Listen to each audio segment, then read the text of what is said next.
You and I had a private conversation. Should I shut down real estate or not? Running any business, starting anything, whether you're opening a muffin shop or a real estate business, it takes a lot of work and focus. It is like rolling a boulder up a hill. It takes everything that you've got. Now I'm doing all three, and it was a lot. So we talked about Ken Clothier. He was a coach of mine. They were like, bro, you cannot do all three. It's you just can't, because you're dividing your day into three parts, and you don't have enough focus or devotion to any one of those three children. And what's even worse is the people on each of those teams, they're not getting all of my attention, and I wasn't doing right by them. And your team is important. It's our responsibility as owners, CEOs, presidents of the company, whatever, to make sure that the business is optimized so that all of those people are getting what they deserve. But now, the only thing that people in my office do, they come in and they're there to serve our clients. We're not trying to wholesale. We're not coaching. We're just making sure your deal's getting closed. Everybody's around the same campfire. Hey everybody, thank you for joining us for today's episode of Disruptors. Today we have David Olds back with EZREICLosings, and David did fly in from Chattanooga, Tennessee to talk about the one industry secret that nobody wants to talk about. Guys, I'm on a mission to create 100 millionaires. The information on the show alone is enough to help you become a millionaire in the next 5 to 7 years. If you'll take consistent action, you will become one. And guys, if you get value out of the show, please hit that subscribe button. That way we can tell YouTube to tell more people. You ready? Love it. Let's go. All right. So I was looking at the notes, and it's been a year. I know it doesn't feel like it's been that long, but yeah. Cool. So what are some of the big fun things you've been doing? Fun. Traveling a lot. Yeah. It's a lot, mostly for work.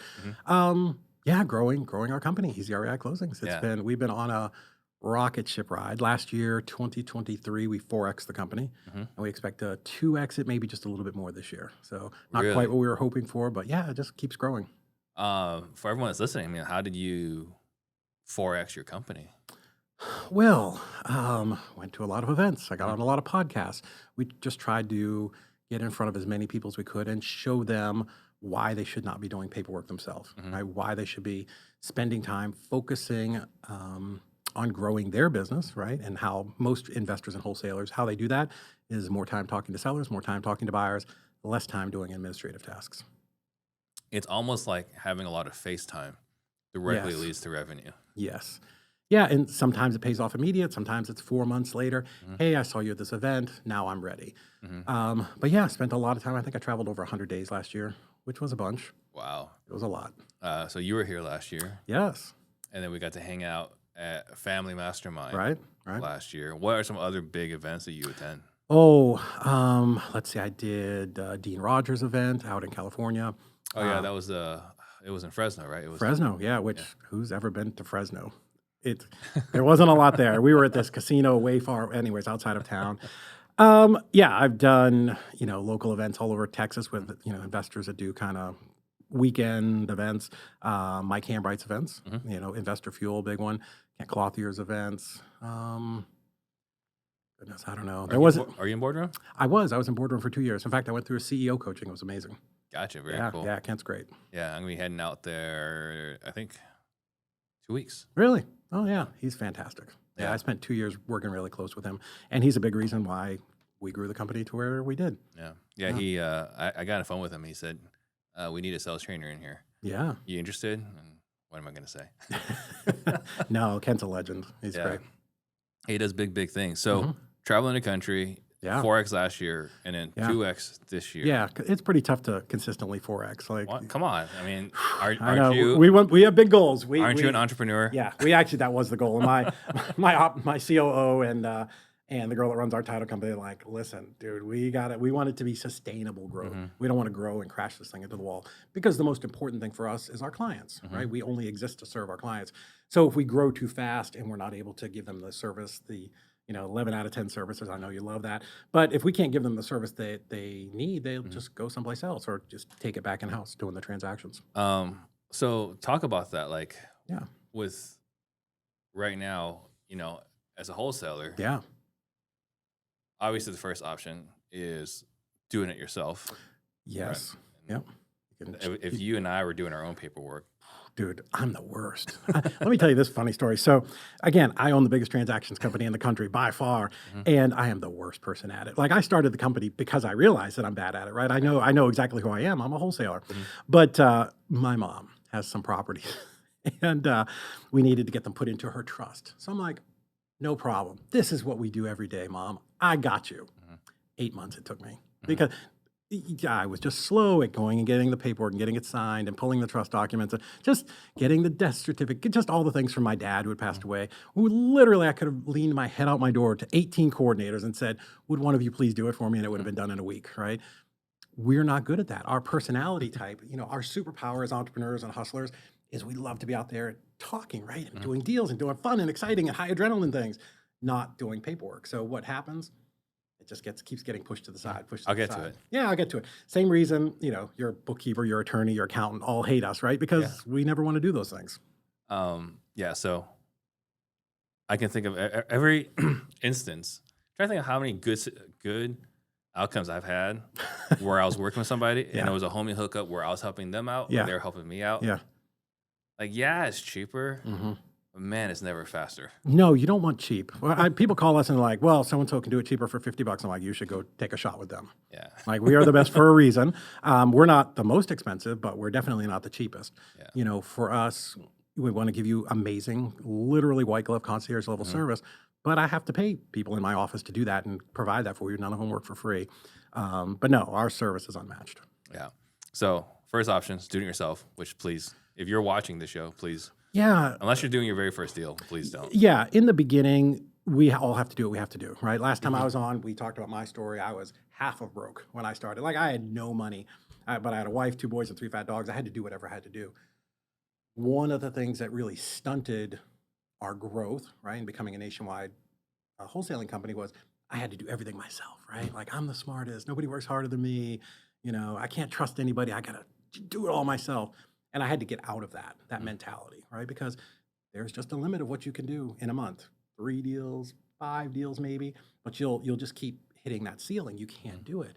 The example I give people is, should you spend your time underneath your car changing your oil? No. Me, I'd get under there. I'd get stuck like Winnie the Pooh, right? I'd just be jammed underneath there trying to. No, I should go to Jiffy Lube and in 15 minutes be in and out so I could spend my time doing the things that make me money. Yeah. So then a second option is doing it in-house. Sure. Yeah, definitely. Okay. That's how we started. Yeah. Yeah. So any negatives to doing it in-house? Well, here again, I'm going to hire somebody to change oil who's never changed oil, and I'm going to tell them, here's how you change the oil.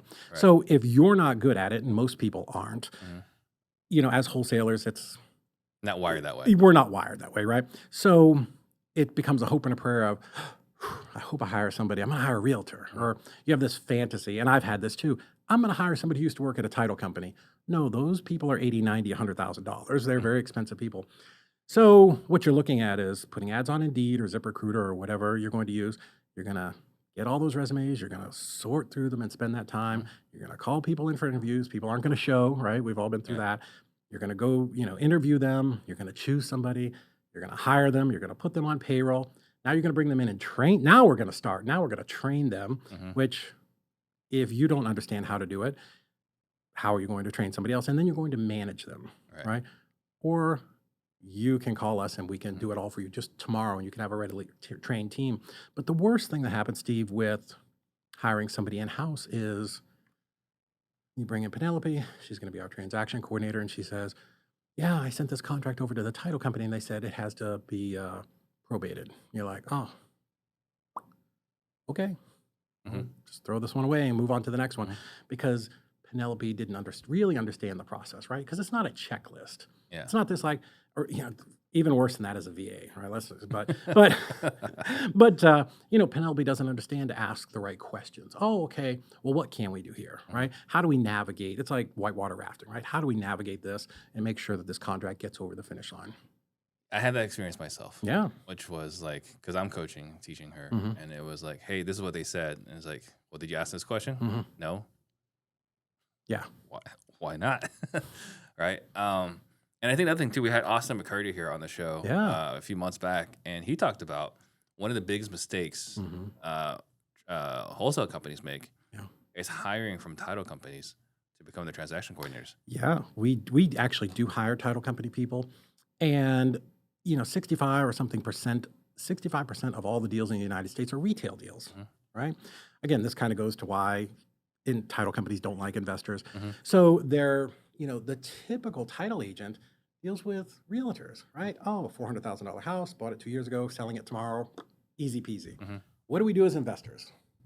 We bring the crazy, right? We specifically go out and we look for people with problems, right? So our job as investors is to solve problems. Let's be very clear about that. Like, you should be in this to help people, right? You shouldn't be a psychotic person that wants to screw people over.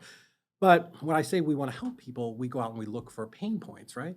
Death, divorce, taxes, probate, bad tenants, 30, 60, 90-day list, whatever it is, right? And we want to sometimes stack those, right? Because people who have more problems, the more problems that I can solve, the lower I can get that price. Exactly. Fantastic. Well, what do we do on the dispo side? Clear title and proration of taxes. Well, sometimes that's like two sides of the Grand Canyon. You've got to solve all these problems to get over here. And expecting the title company to do that, why would they don't want to do that for you? You owned a title company. They're making $300, maybe $400 or $500. They would much rather deal with the easy stuff instead of cleaning up our problems. Oh yeah, I mean, so there's that, and also I don't know what it's like in the rest of the country, but in Arizona, all the investor transactions come with a discount. Yeah. Right. So like you don't get full Right. boat on a wholesale fee. Right. So like, for example, on a retail deal, you got let's say $400K property. You got a buyer's agent, you got a seller's agent, you got a buyer, you got a seller, you got a loan officer.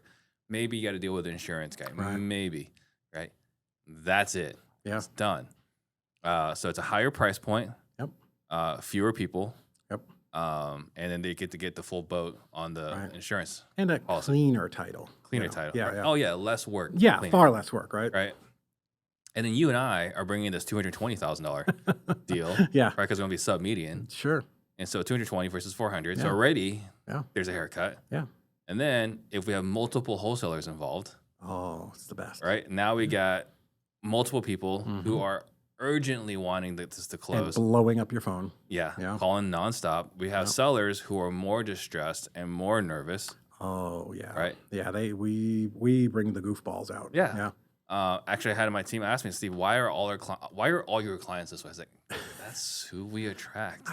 When I was closing just in Chattanooga, she's passed away now, but her name was Patty Martin. But she would call me after a closing and be like, David, where do you find these people? I'm like, these are the people that call bandit signs. These are the people that answer "We Buy Houses" postcards. This is who you get. Yeah. People that are in just severe distress and need someone to solve their problem. Right. So severe distress, lower price point, so lower fee, more people. Way more involved. work. Yeah, than people. More work to get the cleanup title, more people involved. Yeah. That we got to make sure that no one's talking to each other. Yep. And then lastly, you get to do a discount on the title insurance. What's not to love? Yeah. Why? Right? Why wouldn't you want a title company? So I've explained this to a few friends. I don't think we've talked about it on the show. So like you guys are wondering like why does it seem like the title company doesn't care about my business? Yeah, this is it. That's why. Yeah, and they have to call you, and you don't answer the phone. You don't answer their emails. You don't get them the information that they need. So things stretch out. There's plenty of bad things to say about title companies too, but as investors, we are not the archetype of the best client. No, we don't read our emails. No. So like I have in my organization Larry, who you've got to interact Yeah, with. yeah, Right? it's great.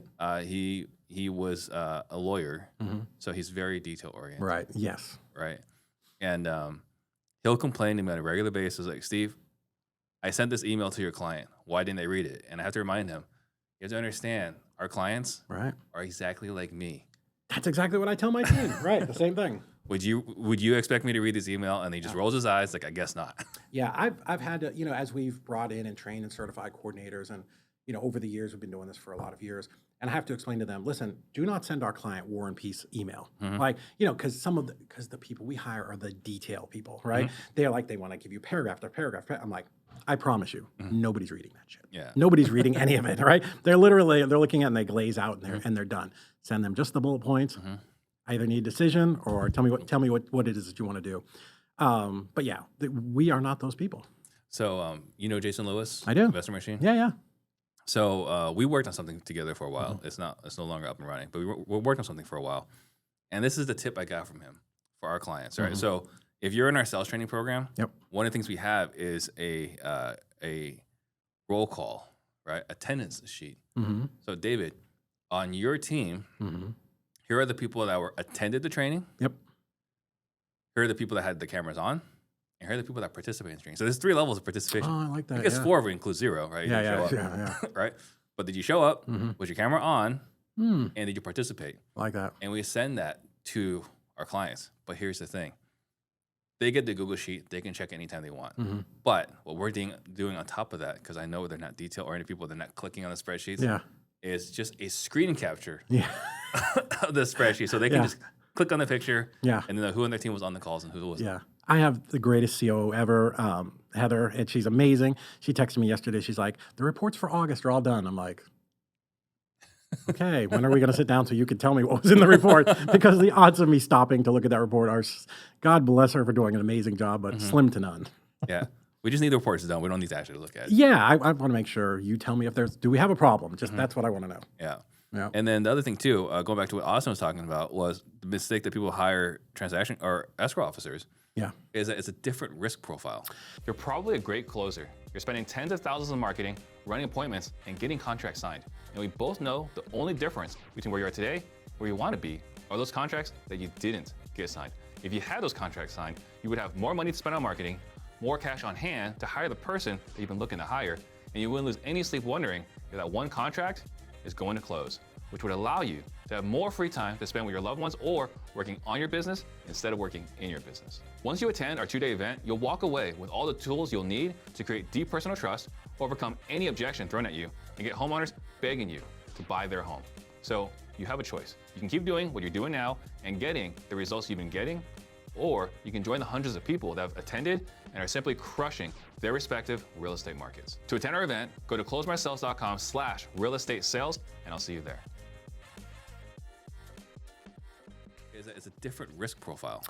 It is. Yeah, they definitely don't understand. One thing that we do with all of our team, whether they're on the, we'll talk about the title side, but the transaction coordinators is when we bring them in after they're hired, because we know who they are.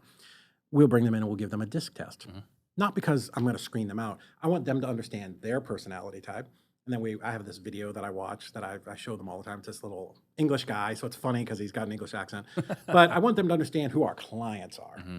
And I want them to understand that, hey, you're the paperwork detailed oriented person. Mm-hmm. They're the banana heads. Mm-hmm. I say that because I'm a banana head. Like, I'm a goofball. I have zero attention span. I go from one thing to the other, and I'm always coming up with new ideas. Like, understand who they are, so when they don't answer you, you're like, oh, okay, I get it. Like, I need to talk to them so that they can understand. Right. It's not their job to adjust for us, right? If they could do that, 100%. They would not need us. Right.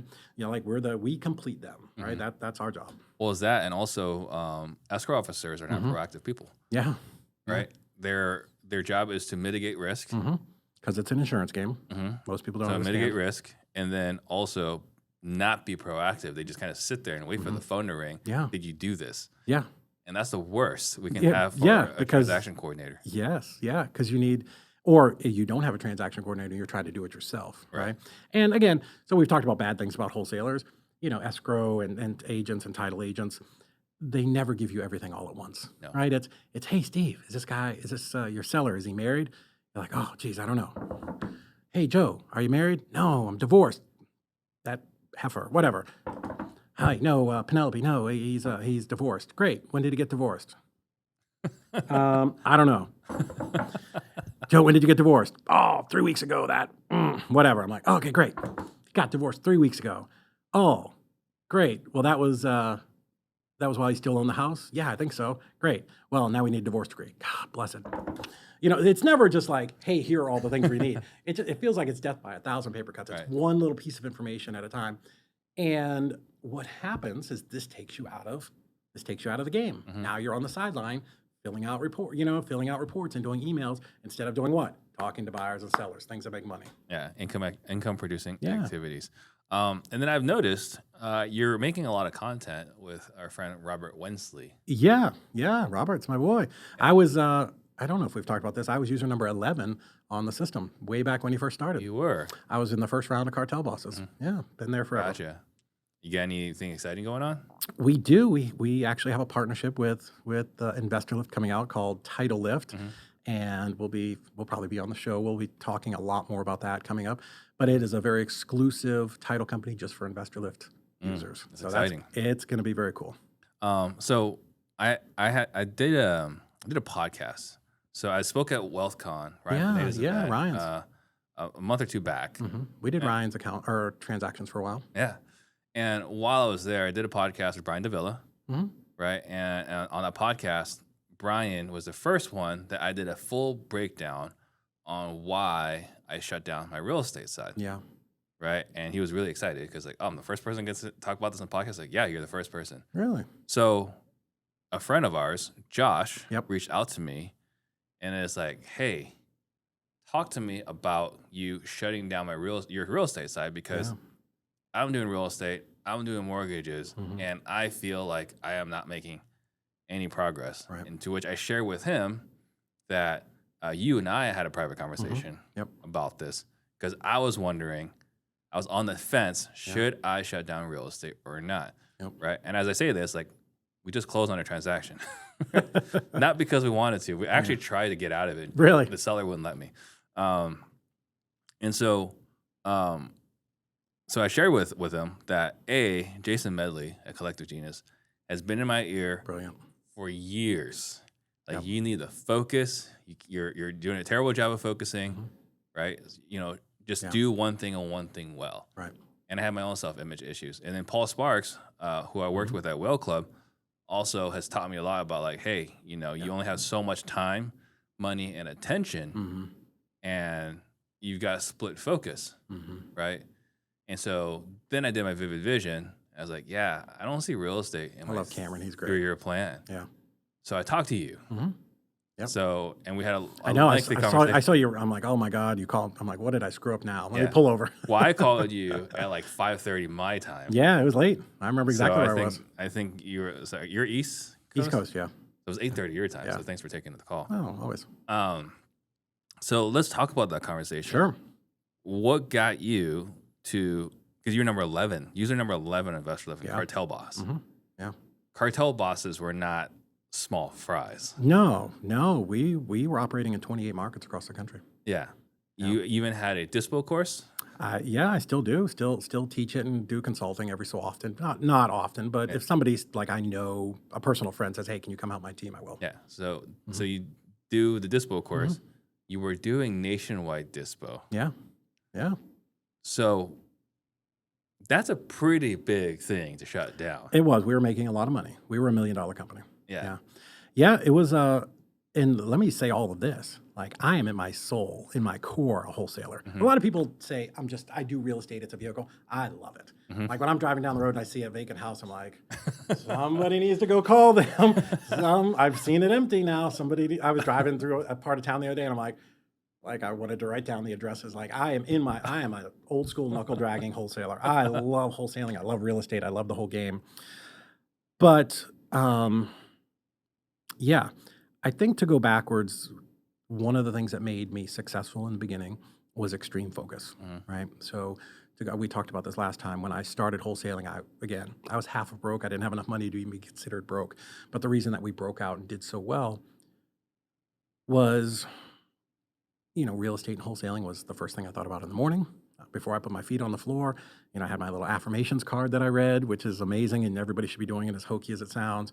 I went out and drove for dollars all day. I knocked on doors. I put out signs, and it was the very last thing I thought about before I went to bed. Because running any business, starting anything, whether you're opening a muffin shop or a real estate business, it takes a lot of work and focus. It is like rolling a boulder up a hill, right? It takes everything that you've got. Even with a great coach, it still takes a lot. So that's why we were successful, because we were very focused. As time goes on, I had some partners, we grew, things got bigger, and somebody came to me and said, hey, you should coach on dispositions because that's something you're really great at. I'm like, okay. So I took that on and started doing coaching. And then that being kind of known for the second half of the business, the dispositions and transactions, because I've been doing it for so long, we talked about this before, how we sort of fell backwards into the transactions company, EZREI Closings. Now I'm doing all three. And it was a lot. So one of the reasons So coaching, wholesaling, and transaction coordinating. Right. And, we talked about Ken Clothier. He was a coach of mine. Tim Mai, just lots of people. They were like, bro, you cannot do all three. You just can't, because you're dividing your day into three parts, and you don't have enough focus or devotion to any one of those three children, right? So, they're all just getting a little bit of your attention. And what's even worse is the people on each of those teams, right? Whether it be the students or the transaction coordinators or my sales team and dispositions team, they're not getting all of my attention, and I wasn't doing right by them, right? And your team is important, right? It's our responsibility as owners, CEOs, presidents of the company, whatever, to make sure that the business is optimized so that all of those people are getting what they deserve. Yeah. So the first thing I did is I shut down the coaching, and that was difficult. I had to go into my Stripe account, recurring bill, cancel. That was very painful. I can only imagine. It was thousands of dollars, a lot of money every single month. So I'm like, okay, so that was great. So I shut that down, and then this is 423. This is in 2022. So I said 2023, we're going to focus on the transactions company. So I Which went you out, 4X we talked about. which we did 4X, and this is one of the reasons why, because we got very focused. So I knew, I just did not want to shut off wholesaling, right? Like I have a big rental portfolio. We talked about that. Like I do love real estate, right? So I said, I'm going to hire a sales manager. I'm going to hire someone to come in and run this part of the business so I can just maybe like spend 5% of my time on it. And that's a challenge. Real estate wholesaling sales managers are not on the shelf at Walmart. You cannot just go like, I will take two, right? So that doesn't exist. So I brought in a guy who had run, he was a sales manager for car lots, and spent a lot of time with him, went a lengthy interview process, and brought him in, and he lasted like 10 days before he quit. And he just ghosted us. He just left. And then I brought in this girl who'd worked at a bank and it was a trainer for banks, and I thought, oh, she'll be more professional. She lasted a little while and then ended up being a complete disaster. And finally, we were actually at the very beginning of 2023, and I had to decide, like, I just can't do it. Like, as much as I love it, you know, the bigger long-term goal for us is building this company. And, you know, we knew we were going to open a title company. We knew we were going to do a lot of things. And as great as wholesale is and as good of money it is as it was, I had to pick one. And it was heartbreaking. Yeah. So we did early last year, we shut down the wholesale company. Now, you know, we went to our team. Hey, anybody who would like to come over, same building, same office. We're just transitioning. If you want to come over to the transactions company, great. Hey, you'd be great in sales. You'd be great as a TC. Whatever. We tried to find places for everybody. Some people stayed, some people didn't. And but now, you know, the only thing that people in my office do, 10 hours a day, whatever it is, they come in and they're there to serve our clients. We're not trying to wholesale. We're not coaching. You know, we're just making sure your deal's getting closed. Everybody's rowing in the same direction. Yes, everybody's around the same campfire. Yeah, and that was kind of for me because I was wondering the same thing. Like, should I do this? Should I not do this? Yeah. And but Steve, you know, Warren Buffett says you have to have 6 streams of income, and that's the most nonsensical thing. That makes my head just explode when I see it online. Why? Why does that make your head? Well, because it's not true. But like, you know, somebody who did I listen to, Bradley or somebody the other day, is like, yeah, do one thing, get one thing to be $1 million business, and then think about maybe opening up something else, right? You can't birth 2 children at the same time. Well, I think what they failed to mention is like, yeah, they might have 7, but they had 1. Yeah. And then get the other 6. Right. But what happens, and the reason it bothers me is it's such a fallacy because a new investor, right? You know, somebody who's just getting started sees that and they're like, oh, I need to wholesale, but I also need to do storage units, and I'm going to do prepaid legal, and I'm going to do Amway, and I'm going to do all of these things. And which one are you focusing on? Right. None of them. And so none of them are going to grow. And if you're trying to do that, 2, 3, 4, 5, 6 different businesses or streams of income, you're competing against me. And I'm freaking focused, man. Yeah. My team will wipe the floor with you when we were wholesaling, right? We don't even have to be great. We're just focused. We answer the phone when people call. We do the big stuff. So that's who you're competing with. So then you're wondering, you know, and I see this all the time, right? When I was coaching or when I'm speaking to people or people that talk to me, well, geez, I've been doing this real estate thing and I just hasn't been really great. I'm like, oh yeah, well, tell me what else you're doing. Oh, I'm doing all these other things. And I get it. You have a 9-to-5 job, clearly. Like, a lot of people start out there. But trying to do all these different things because you read that someplace and it sounds cool. Right. It's not a recipe for success. And honestly, I think with a lot of people, I don't know what the right word. It's a way to divert their attention. It gives them an excuse for not being all in on something. Yeah, well, it's scratching their itch. Yeah. So, I mean, there was a time, right, where I had my real estate agency. Yeah. Right, like not the brokerage. Like I was actually a real estate agent, right? Like I had a real estate agent team. Yeah. Had a brokerage. Had a title company, had a mortgage company. Yeah. And it was going pretty good. Yeah. Then I added a wholesaling company. And after I added the wholesaling company, none of those companies really made sense to keep around. Right. And they just slowly shuttered because all Yeah. my attention was on the wholesaling Yeah. side. Right. And Now, if you could do it and you can grow a company and then take somebody and put them in place to run it, cool. Like that's the end goal. But like me with my sales guy, if I couldn't find that person, then I just had to make a decision. and that's kind of where I was at. Yeah. Right. So I had the wholesaling company, and just go find a COO. Just go Yeah. find a COO. Yeah, right? get you an integrator. That's what they said in Traction, right? Yeah, just go ahead and integrate it. This mythical person who can do all these things. Do they exist? Yes, Sure. but they are not 1 in 100. It's way less than 1 in 100. Yeah, yeah. And so for myself, I was kind of at this crossroads, and it took a lot to. It was basically two different things. It was to humbly submit Mhm. that I am not superhuman, that I That's- cannot. That is hard for investors. It's hard for an investor Yeah. that I cannot do two things well. No. That was really hard to humbly submit and Mhm. surrender that, right? Yeah, I've done it, and there are still days where I'm like, last week sitting in my parking lot at my office, I'm like, I could easily wholesale for another 40 grand a month and make another $500,000. Yeah. And yeah, I could. But that time that I'm doing that, I'm not taking care of my clients, and I'm not taking care of my coordinators, and I'm not, there's going to be something that's going to fall through the cracks. Right. That's the way it is. And then the other part too was for me,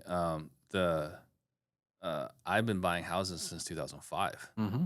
right? So starting buying flips in 05, Yep. rentals in Yeah. 07, and all on the way. Mm-hmm. So now, like, my identity has been this real estate guy this whole time. Dude, that's me. I'm the wholesale guy. I'm the dispo guy. I get Yeah. it. That's my identity. I 100% understand. Yeah, That's so hard. that was tough, right? To finally, say in February, all right, we're no longer marketing to buy houses. Shutting off my PPC was one of those things. I did the email, and I've got my mouse, and I'm just sort of circling it on the screen, circling over the send button. I'm like, oh, you just had to do it. Yeah. Yeah. So anyway, I wanted to share this because I posted that one thing on Instagram, and I was surprised by the outpouring of comments, Yeah. people that reached out, Mhm. and then people that were having the same dilemma, Mhm. but you don't hear a lot of people talking about it. Well, because again, we talked about this before we went on. This is the Instagram age of Rolexes and Lambos, and Right. everybody just wants to talk about how successful they are. How easy everything is. It's so easy, right? And you and I, we're lucky to know a lot of people. You far more than me, but the biggest person that you see on Instagram that you're following that you think is the greatest thing, and they are great, they all have bad days, right? We've all got struggles in our business where, am I making payroll this month, right? Like everybody has that. Don't be confused. Right. Yeah. So anyway, I wanted to touch on that. And then, another thing too, the other benefit from that, because you talk about like, oh, I can wholesale, or I can go now like wholesale another 40K a month, or service clients. Right. Like, I didn't realize until after I shut down the wholesaling side how much time I was taking. Because on my calendar, it was only 2 hours a week. On my calendar, Yeah. right? Our level 10 meetings. Yeah. That was it. Yeah. And then we sent out the soldiers, and they go march. Yeah. What never showed on my calendar, and I was just too ignorant or too naive to even be aware of, were the guided meetings. And hey, we have a fire, Yeah. right? Hey, and I need you to tell me what to do here. yeah, and your car lot guy and your banker lady can't answer those questions, That's right. right? And so then it always goes all the way up the flagpole. Yeah. And like, what do you do here? It's like, all right, give me the phone. Let me talk to the seller. Yeah, I can handle it because we're problem solvers. We're the Supermen in our office, right? We We're the are. people with all the answers. Well, because you can learn real estate on YouTube, right? You can learn a Sure. lot. Sure. But those difficult nuances or like these different scenarios, you just have the experience. I can learn a lot of things. I can read all the books on mixed martial arts in the world. I can watch all the Bruce Lee videos, but I'm never gonna until I've experienced a straight blast to the face. like you just have to be in the mix. And so that's a challenge, right? You just keep getting sucked back in. Yeah. And then so now that I don't have that distraction, which again I didn't realize how much it was taking from my time, Right. I now get to think how I can be a better provider. Sure. How I can be a better partner for our clients. Like I got a call earlier today with one of my dear friends who has been a client. It's like, let's talk about your business. Yeah. Where are you struggling? What are some challenges you're having? And here's like, some things I can suggest here or there, or you should go talk to this person. Yeah. Couldn't really do that Right. when I'm just hour after hour is filling my calendar, right? Like I used to be proud that I had 40 hours on my calendar filled before the week started. It's exhausting. exhausting. right? I have Now- those days too. So what you're talking about there is that's what separates the good from the great, right? We just went through the Olympics. The person who gets the gold medal and the 5th place person, tenths of a second, right? It's such a small little amount. It's people going that extra mile or pushing all the way through. But now you've got that time to add value and to talk to your clients and really care and pour into them, right? With our transactions company, I never dreamed that I was going to be as invested in my clients' companies as they are. Like probably more. There are days I feel like, dude, I care more. We can save this deal. Do not cut this loose, right? Right. But yeah, the same way you were helping your friend, that's how we look at our clients. Like we want to see them succeed, and now our attention is all on them, and we can try to do that. Exactly. Yeah. So you still get to make an impact. Still get to make an impact. Still get to talk to them about their deals. That makes me feel good. Yeah. Okay. So the biggest industry secret no one wants to talk about. Yeah. So what's going on? This is the gurus don't. You have all the gurus sit right here. They all come in and they promote their thing.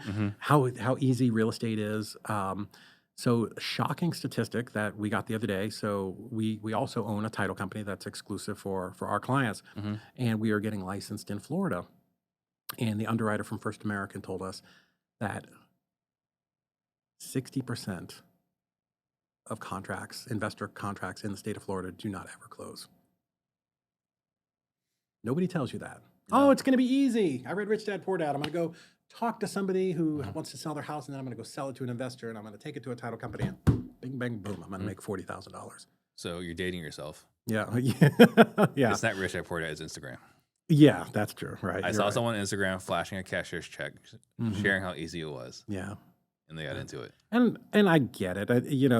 Yes, there are people that are selling courses, and I'm a product of those courses, so I'm not here to say that they don't work, because they all work if you apply yourself. So 60% falling out. Like I'm used to, like, when I in certain rooms, I would hear 30% fallout is pretty common, right? And that includes a mixture of buying it wrong or title issues, right? Or seller backing out, or buyer backing. Like it's one of those combination. four, Sure. right?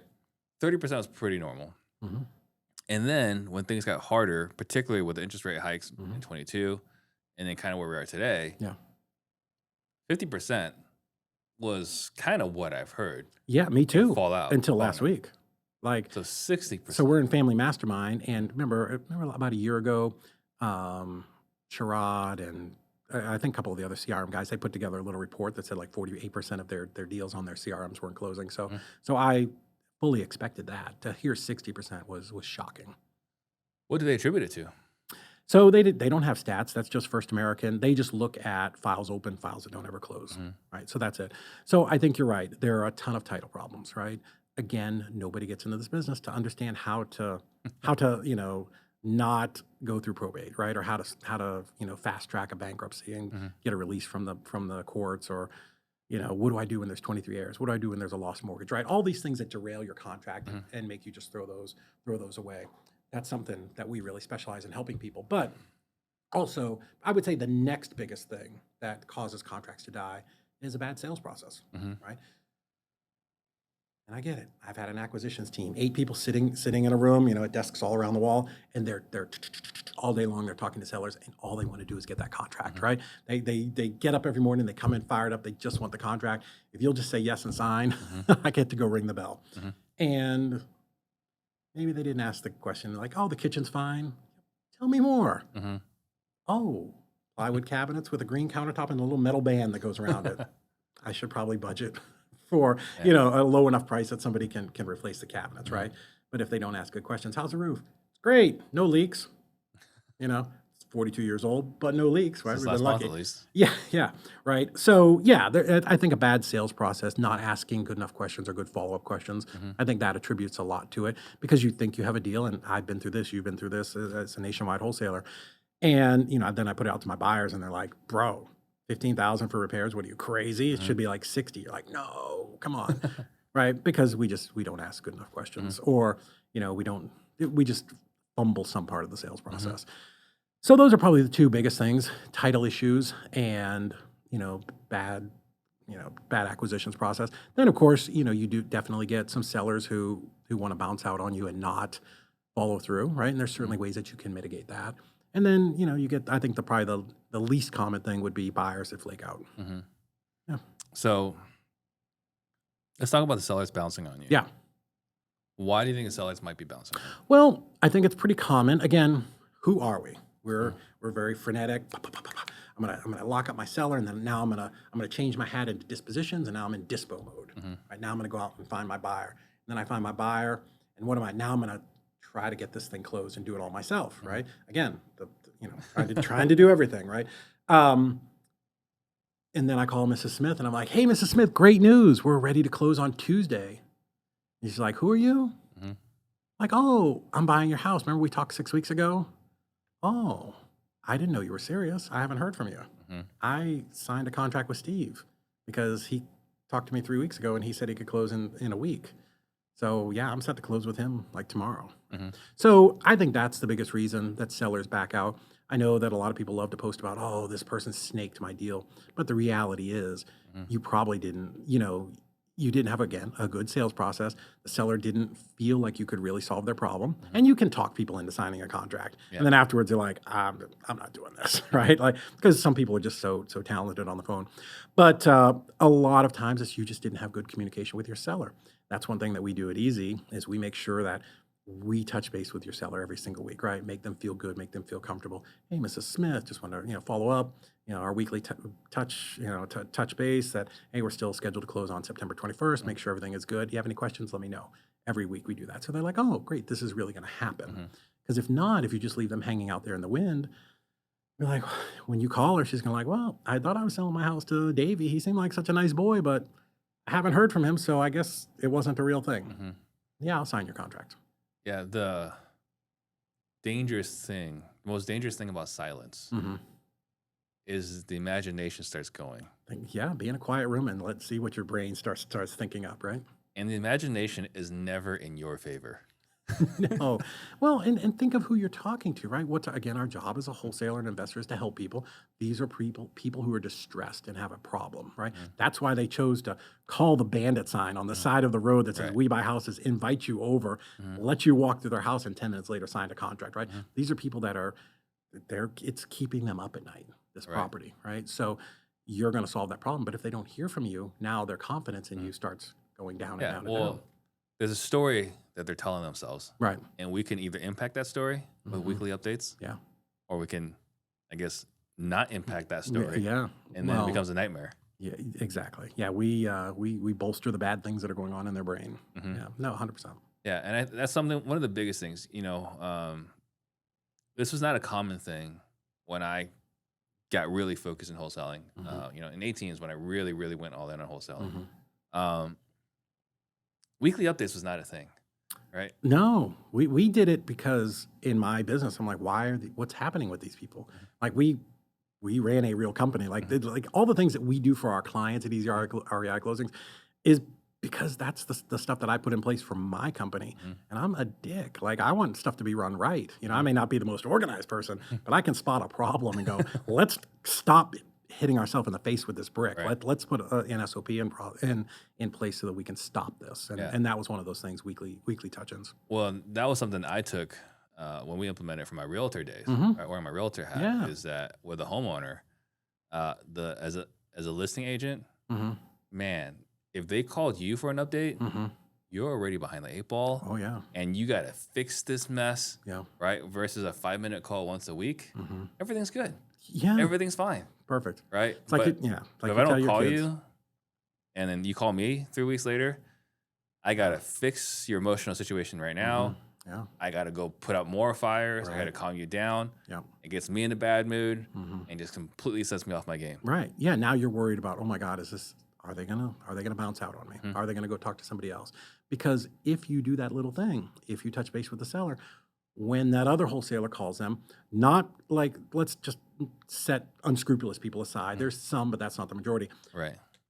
Mrs. Smith is on your list just like she's on my list. There's no secret list, right? There's no secret. Yeah. So, they're getting flashed up ads on Facebook and everything else, Mhm. just like everybody else. But yeah, if they don't hear from you, they will reach out or they will agree to sell to somebody else Yeah. because they have a problem that needs to be solved. Yeah. Yeah. And, guys, if you guys are interested in checking this out, realestatedisruptorstc.com. Check out EZREI. So you go to realestatedisruptorstc.com. So one other thing is you get to lay your eyes on a lot of what's going on in the industry, We see a lot of data. right? Yes. What are the trends right now inside our industry Yeah. in the investing world? Today's show is brought to you by motivatedleads.com. The problem today with many lead sources is that you have to pay for the lead even if it's not any good. So you might be a couple of $1,000s into the month on marketing spend without talking to a quality lead. And the reason why that happens is because Google, the TV station, and the post office can't say for sure which lead that calls you is a motivated seller and which ones aren't. You can't tell Google, hey, this lead isn't any good and I want my money back. With motivatedleads.com, the leads come to you and you can determine for yourself whether the lead is any good.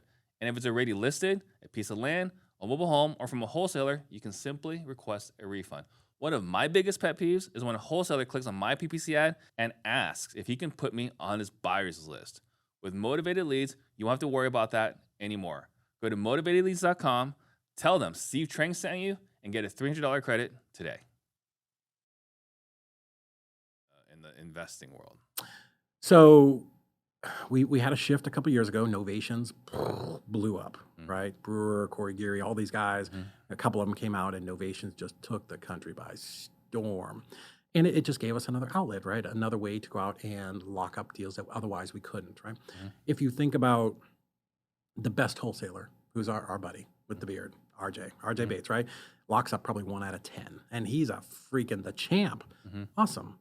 That's really great. What about the other 9? Right? So adding these other strategies gives us another bite at the apple where we can, the 9 people who said no because they couldn't take our low cash offer, well, now we can go after them and have a strategy where we can help them out of their distress. So novations were huge. Probably 42% of our business is novations. It's very big. And now what's come out recently? The installment method, right? Because bad investors have done enough things to get on the radar, right? Where legislatures at the state level are starting to go, hey, I think we've had enough of you screwing over the old ladies. Are we?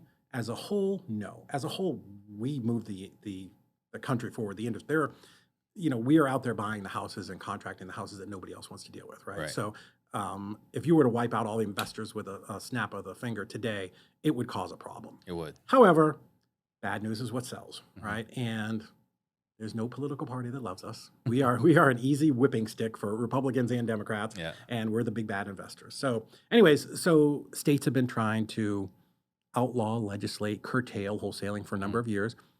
States have tried it and have not been really successful until recently. The state of South Carolina figured it out. Is it bulletproof? No. I'm not an attorney, but do I think it could be challenged in court and win? Yes. Do I have $4 million to challenge it? No. So until somebody does, this law is going to stand. So the installment method came out, and it's a great workaround, right? It's an attorney there in Georgia, in South Carolina, figured out this method where you can still do deals. And I think that this law in South Carolina, over time, is going to get picked up by other states, and it's going to be a problem for the traditional assignments. One great thing about this is not doom and gloom, because one great thing about investors is we are very light on our feet, right? We can pivot very quickly, much faster than the government. So in the industry, that's what I'm seeing. There is a shift, and it's starting to happen faster than it might have happened in the past, right? So not only with states, but with title companies and underwriting, they're getting very aware of fraud that's going on, wire fraud, identity fraud, that type of stuff. So yeah, there are definitely things that are changing in the industry where what you might have done 3 years ago, you can't do today. Yeah. So what are because I know Oregon passed legislation.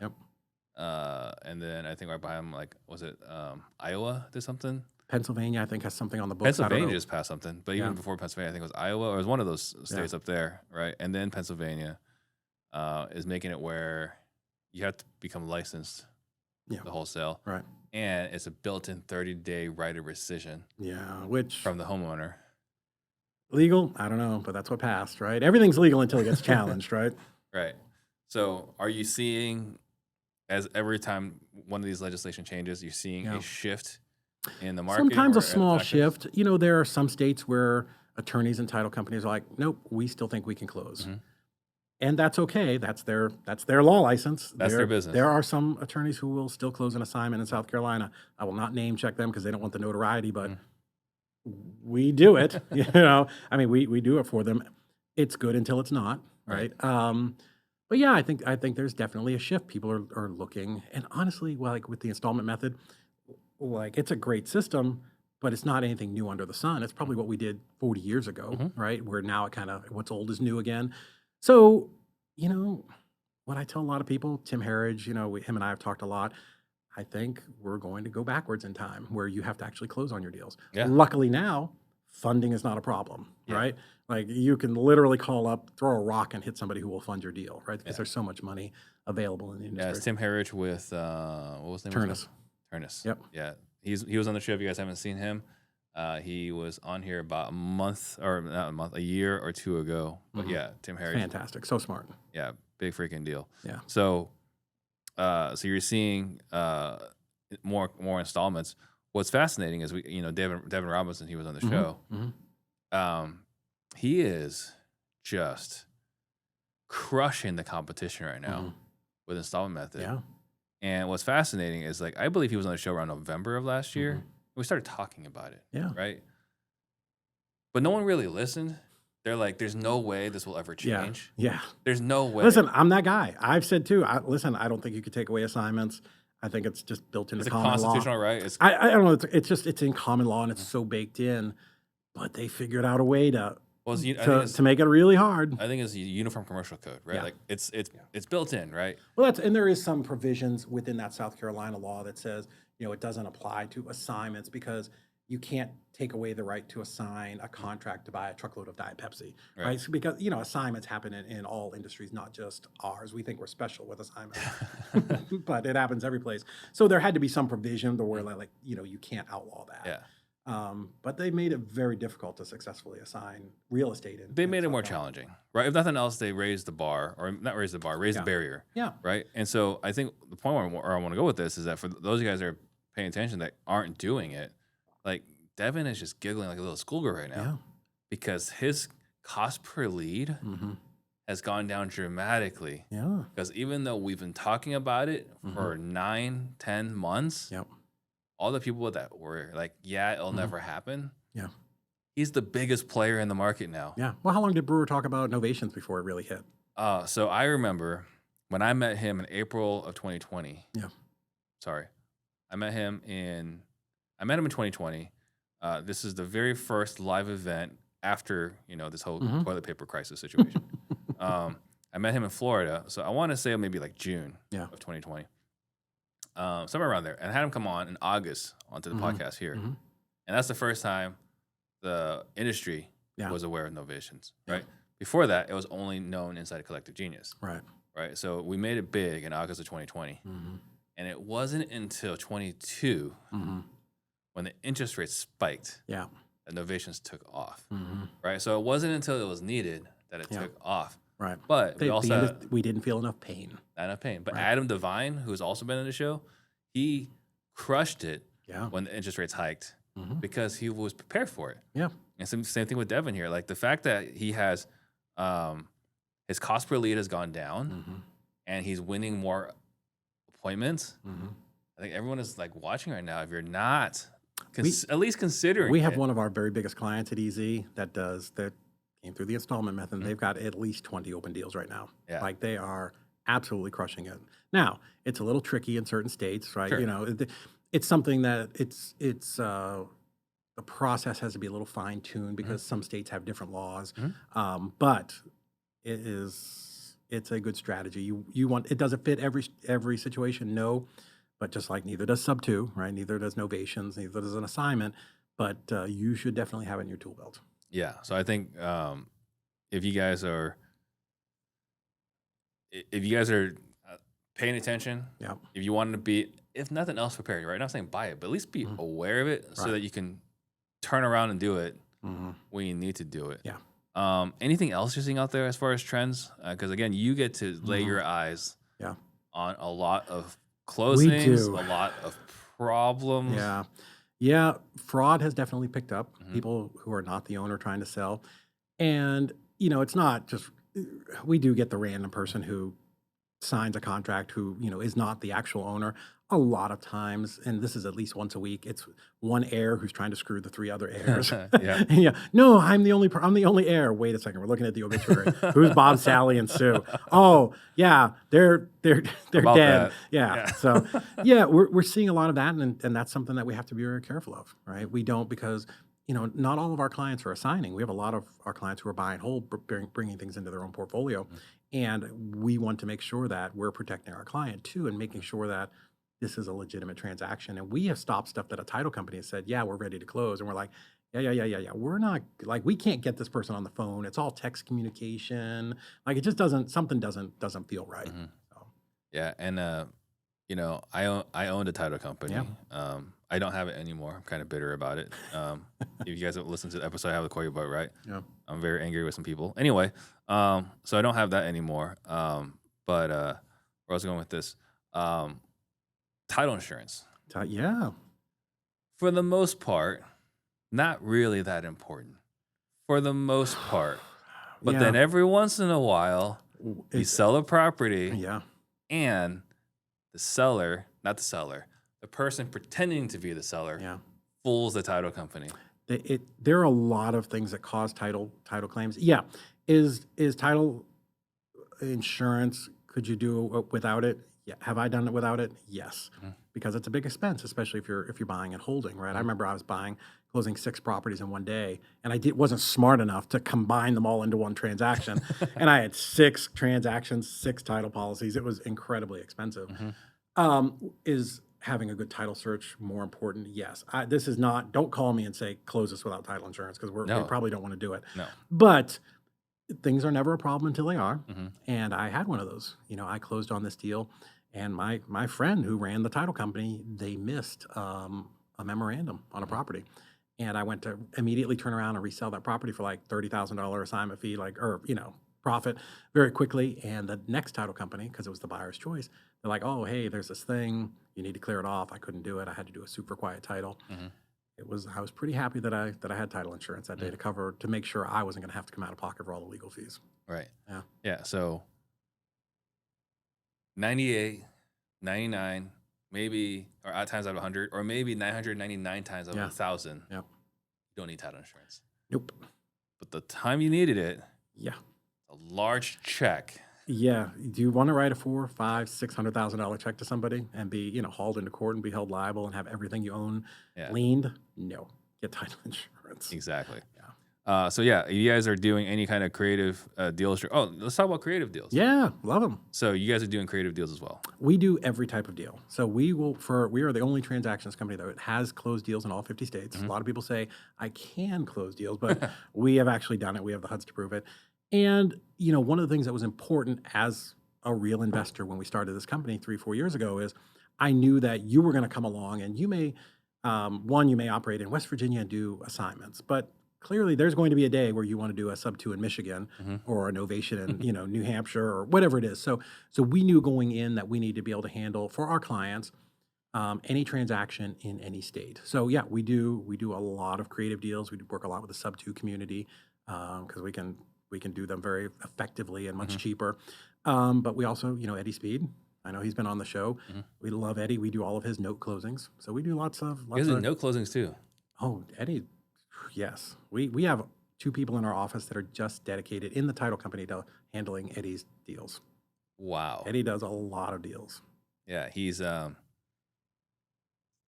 people don't give him the due respect that he deserves. What I tell Eddie is when I was first starting out in 2002 at the REIAs, he was running around on stage with much darker hair. Yeah, getting to be in his office for me was like kind of the same as being here, like a little starstruck. Yeah, Eddie is so incredible. I've learned a lot from him. Yeah. As a matter of fact, we're very big fans of installment method. Yeah. I did one of those deals before connected with Devin and those guys. because I've learned so much from Eddie.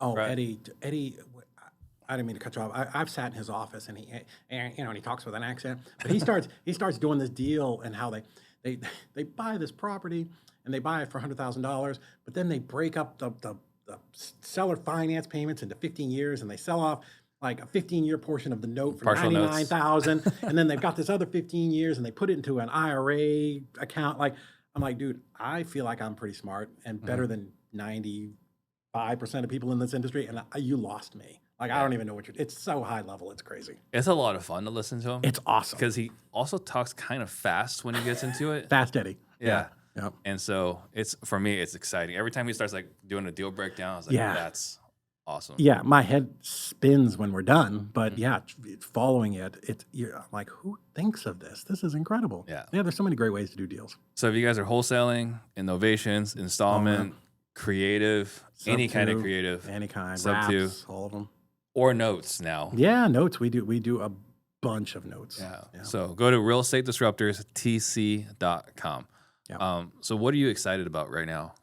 Man, so we talked about this maybe a little bit last time I was here. In the beginning of 2023, we were actually, I had flown to Eddie's office and we were having a meeting with him, and Heather, my COO, flew in and we were driving back. And, the EZREICLOSINGS, it was really starting to grow. We were getting some good traction. And I said, what other services could we provide for our clients? What things could we do? Like, what are maybe some add-on things, right? That we could do for our clients, notary service, lock changes, pictures, like what could we do? And we're driving back. It's a long ride from Dallas to Tennessee. And I said,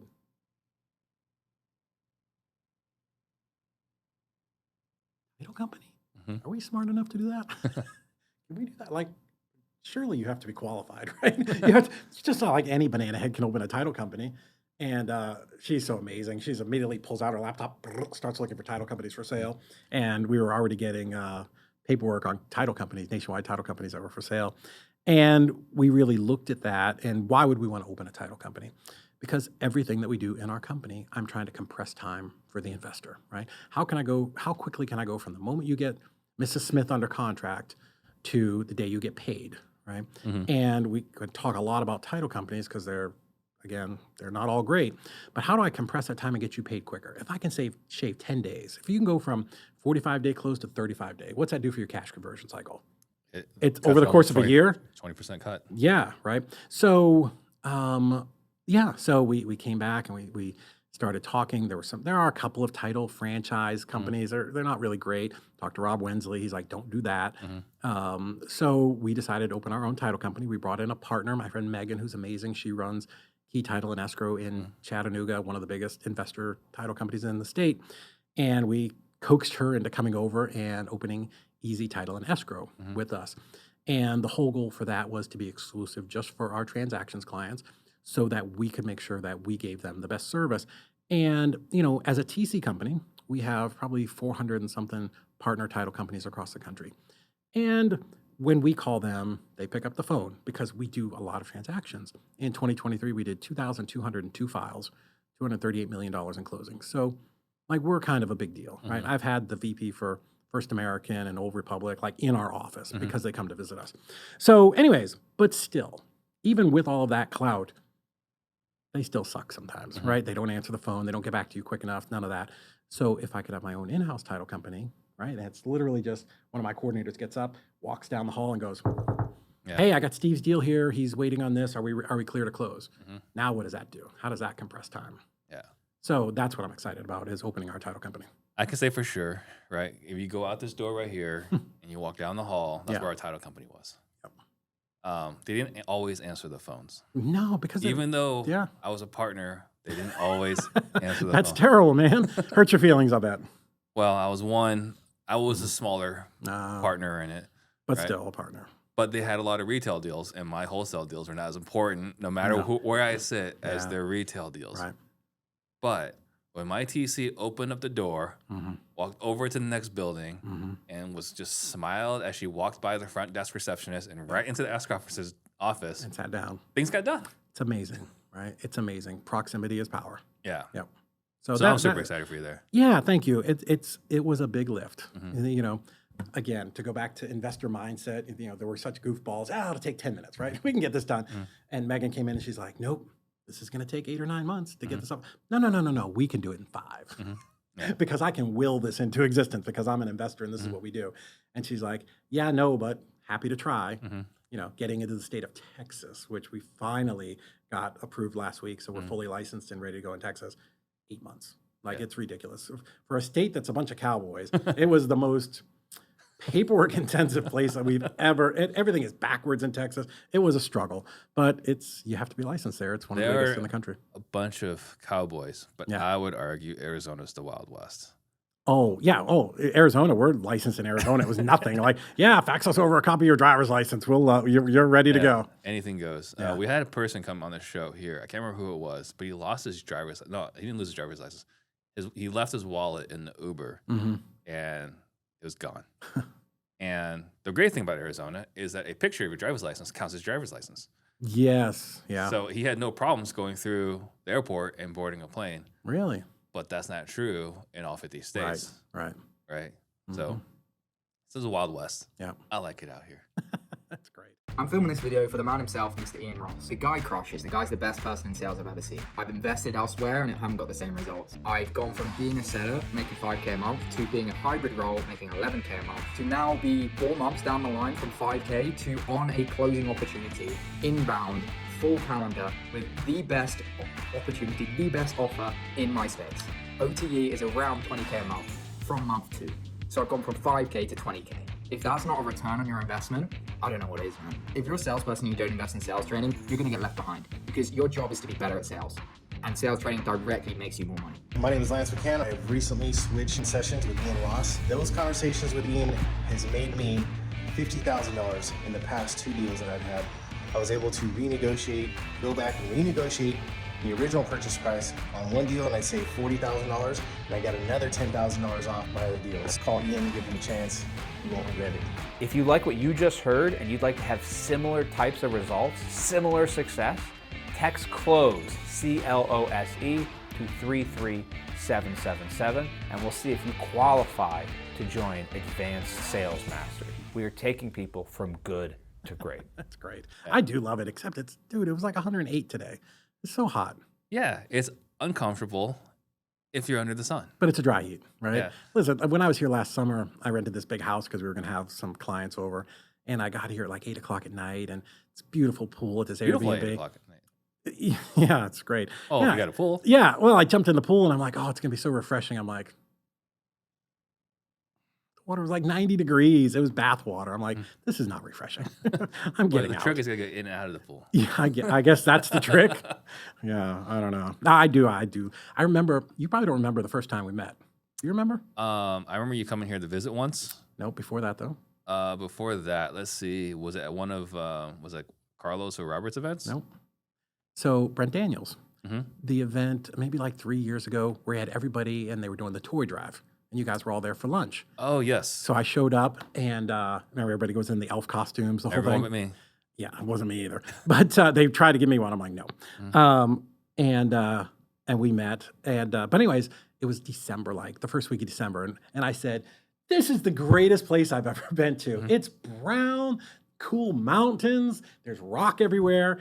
And you or Pace, somebody turned around and like, yeah, dude. Come back in the summer. We go north to get out of this mess. I'm like, it can't be that bad. Now it seems like all I do is come here during the summer, and it's just brutal. Arizona is awesome 7 months of the year. I love it. I think it's great. I would We just 100% have- buy a house out here. We just have 5 months of summer. It's warm. It's warm. Anything else you want to share that we haven't talked about yet? Yeah, I mean, super excited. Growing easy, helping our clients. We're always adding in more value. Again, at the very beginning, I think I talked about this earlier. I had no idea that we were going to end up having or wanting or needing to do all the things that we do. So now, our clients, we do 4 coaching calls a month with them, right? So I kind of get get to do the coaching thing. So we go on like 4 times a month. 2 are with me. The other 2, we bring in industry experts. Like maybe we'll get to have you in there and talk about sales training or a CRM, or, we had Nicole Espinoza in to talk about short sales. So we're adding a lot of value there. helping them with additional paperwork, and just as much training and a Facebook group and a place where they can network with privately with our other clients. Just trying to give them as much as we possibly can to help them grow their business, because I want them to grow their business, because the more deals they do, better for them, better for me. Yeah. Perfect. All right. I want to think about the last words I'm going to leave everybody with. Yeah. Guys, again, if you guys got value out of this, please hit that subscribe button. Tell YouTube to tell more people. If you're listening on iTunes or Spotify, please give it a 5-star review again so that we can tell them to share this with more people. And if you guys are interested in getting some TC help, buying back your time, Yes. go to realestatedisruptorstc.com. Last words you'd like to leave everybody with. Man, when I look back and done a lot of great things, right? Have a bunch of rental properties and all these different companies. The thing that really stunted our growth or kept us from growing was, and I mentioned it a little bit earlier, was being the guy who had to do everything. Wearing that, I'm a control freak as a badge of honor, right? It took me so many years, and my brother, like everybody that I knew, said, you can't do all this stuff. Like, I can work 16, 17 hours a day. And I had to get over that, right? I had to get over that. And once I started trusting people, bringing people in-house and then outsourcing some of the things, like, I should not have been doing bookkeeping. I can't. I couldn't tell you that. Yeah, I can't calculate, balance a checkbook, right? Accounting, property management, cutting grass. Like, these are all the things that I was doing. I was doing everything. I was younger, skinnier, and had more energy back then. But, once I started outsourcing those things to the people who were really the best, right? Transactions included. Now I was able to focus on the parts of my business that, one, got me out of bed in the morning, kept me jazzed up at night, and I'm staring at the ceiling because I was excited. But I was able to spend time in my business doing the things that I loved, working with my team, growing the business. So that's the thing I tell people is, don't make the mistake that I made. I was dumb. Like, I was the guy who refused to bring somebody in to help me because I can do it all, because I'm smarter and I'm better, and gosh darn it, I'm good looking too, right? Like, whatever it is, right? So that's the thing that I would caution people about is, as investors, we fall into that trap really easily because there is something in your business that you're amazing at. You are world class at something, maybe two things, not everything. Yeah. Well, and I think we all get caught up in the hustle culture. Yeah. Right. Yeah. Jason Medley, one of the things he said here was, "I will outsuffer you," which I same for believe me. him. I believe him. I will. You'll do it too. I will go up against anybody, and I will die before I lose. Yeah. I will. I'd rather die than quit. Right. Right. Luckily, we're not going up against each other. We're going the rest of the mediocre banana heads out there. But that's why we're successful, right? That's why we're successful. But also, another expression I've heard is that what got you here won't get you there. That's true. Right. What can get you to 10 houses a month, maybe even 20, 25 houses a month, right? It's not going to get you 35, 40, 50. Yeah. My friend Tony Mont, great guy. Now he just moved out here. He had a great post the other day, and I asked him if it was okay for me to use this. He said, you know what? Doing that in your business, it's like having a band and trying to play all 5 instruments at once. You're going to be a great, sideshow act, but you're not going to be the Beatles. You're not going to get to greatness. You're not going to get the gold medal. Because it's that little bit, right? Like, what is it that the very best people are doing? They're outsourcing, they're bringing people in. They're not running their own Google PPC, right? They're having somebody else do that. Somebody's doing their transactions, somebody's doing their bookkeeping, right? And that's how you build a real sustainable business. Exactly. Perfect. Someone wants to get a hold of you. What's the best way for them to reach out? Instagram. Great. Instagram at David Olds REI. So David Olds OLDS REI. Put a lot of content out and do my very best to answer every post. Good, bad, or indifferent. Tell me all the bad things. I love to mix it up with you. All right, perfect. Thank you so much. Thanks, man. I appreciate you having me back on. Thank you guys for watching. We'll see you guys next time. Shout out to Steve Trang. Jump on the Steve Trang. Disruptors.